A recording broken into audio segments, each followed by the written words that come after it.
Hi everybody, today is September 11th, 2013. NSA shares raw intelligence including Americans' data with Israel. Secret deal placed no legal limits on use of data by Israelis. Only official U.S. government communications protected. Agency insists it complies with rules governing privacy.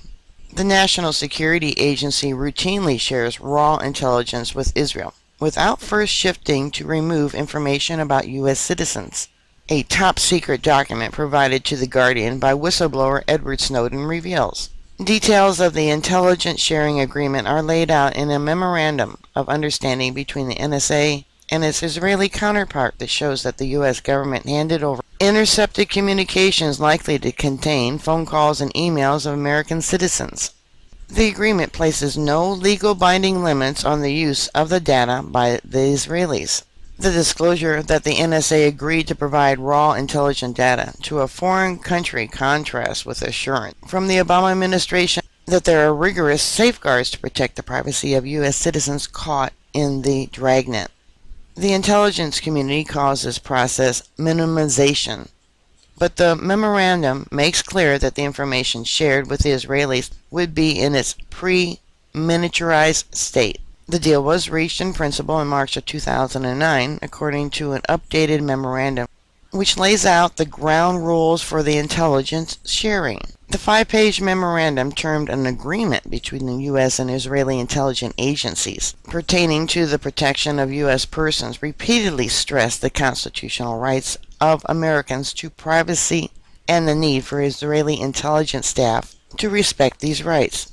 But this is undermined by the disclosure that Israel is allowed to receive raw signal intelligence. The memorandum says raw signal includes, but is not limited to, unevaluated, unminimized transcripts, GIFs, facsimiles, telex, voice and digital network intelligence, metadata, and content. According to the agreement, the intelligence being shared would not be filtered in advance by NSA analysis to remove U.S. communications. NSA routinely sends ISNU, the Israeli Signet National Unit, minimized and unminimized raw collection, it says. Although the memorandum is explicit in saying the material had to be handled in accordance with U.S. law, and that the Israelis agree not to deliberately target Americans identified in the data, these rules are not backed up by legal obligations. This agreement is not intended to create any legal enforcement rights and shall not be constituted to be either an international agreement or a legally binding instrument according to international law, the document says. In a statement to The Guardian, an NSA spokesman did not deny that personal data about Americans was included in raw intelligence data shared with the Israelis. But the agency insisted that the shared intelligence complied with all rules governing privacy. Any U.S. person information that is acquired as a result of NSA surveillance activities is handled under procedures that are designated to protect privacy rights, the spokesperson said. The NSA declined to answer specific questions about the agreement, including whether permission had been sought from the Foreign Intelligence Surveillance (FISA) court for handing over such material. The Memorandum of Understanding, which The Guardian is publishing in full, allows Israel to retain any files containing the identities of U.S. persons for up to a year. The agreement requests only that the Israelis should consult the NSA Special Liaison Advisor when such data is found. Notably, a much stricter rule was set for the U.S. government communications found in the raw intelligence. The Israelis were required to destroy upon recognition any communication that is either to or from an official of the U.S. government, but not U.S. citizens evidently. Such communication included those of officials of the executive branch, including the White House, cabinet departments, and independent agencies. Also the House of Representatives and Senate member and staff, and the U.S. federal court system, including but not limited to the Supreme Court. It is not clear whether any communications involving members of U.S. Congress or the federal courts have been included in the raw data provided by the NSA, nor is it clear how or why the NSA would be in possession of such communications. In 2009, however, the New York Times reported on the agency's attempt to wiretap a member of Congress without court approval on an overseas trip. The NSA is required by law to target only non-U.S. persons without an individual warrant, but it can collect the content and metadata of Americans' emails and calls without a warrant when such communication is with a foreign target. U.S. persons are defined in surveillance legislation as U.S. citizens, permanent residents, and anyone located on U.S. soil at the time of the interception, unless it's been positively established that they are not a citizen or permanent resident. Moreover, with much of the world's internet traffic passing through U.S. networks, large numbers of purely domestic communication also get scooped up, incidentally, by the agency's surveillance programs. The document mentions only one check carried out by the NSA on the raw intelligence, saying the agency will regularly review a sample of files transferred to ISNU to validate the absence of U.S. persons' identities.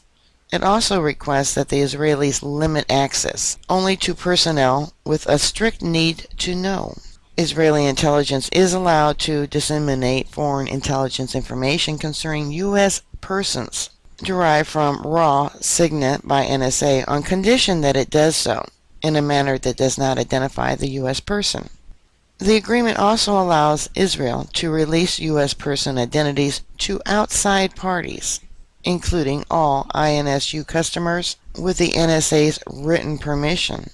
Although Israel is one of America's closest allies, it is not one of the inner core of countries involved in surveillance sharing with the U.S., Britain, Australia, Canada, and New Zealand. This group is collectively known as Five Eyes. The relationship between the U.S. and Israel has been strained at times, both diplomatically and in terms of intelligence.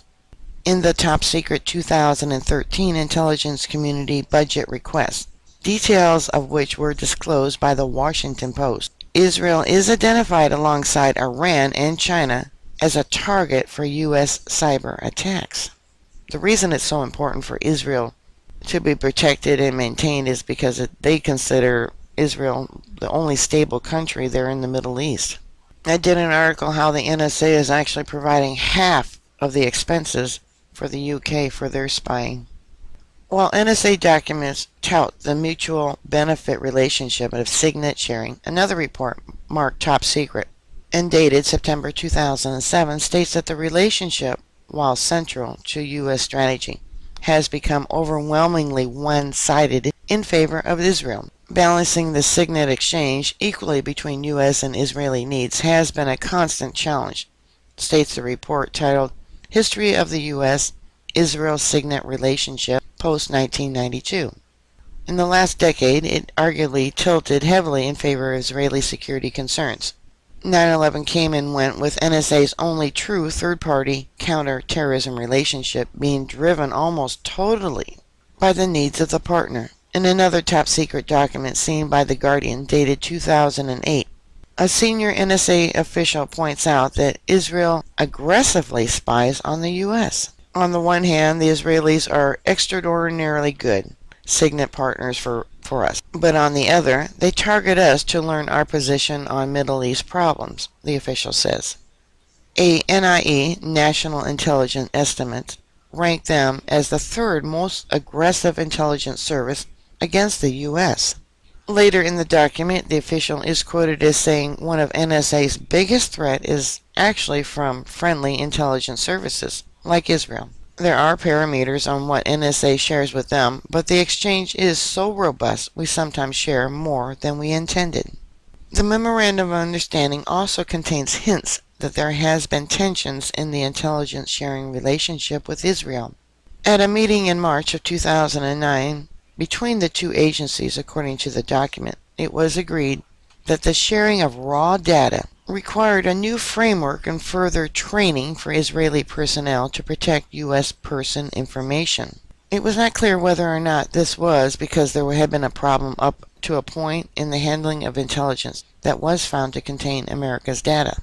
However, an earlier U.S. document obtained by Snowden which discussed cooperation on military intelligence program bluntly lists under the cons trust issues which revolve around previous ISR Israeli operations. The Guardian asked the Obama administration how many times U.S. data has been found in the raw intelligence, either by the Israelis or when the NSA reviewed a sample of the files, but officials declined to provide this information.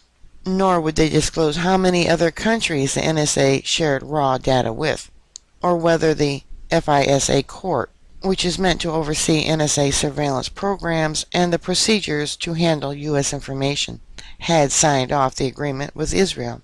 In its statement, the NSA said, "We are not going to comment on any specific information sharing arrangements, or the authority under which any such information is collected. The fact that intelligence services work together under specific and regulated conditions mutually strengthens the security of both nations. NSA cannot, however, use these relationships to circumvent U.S. legal restrictions.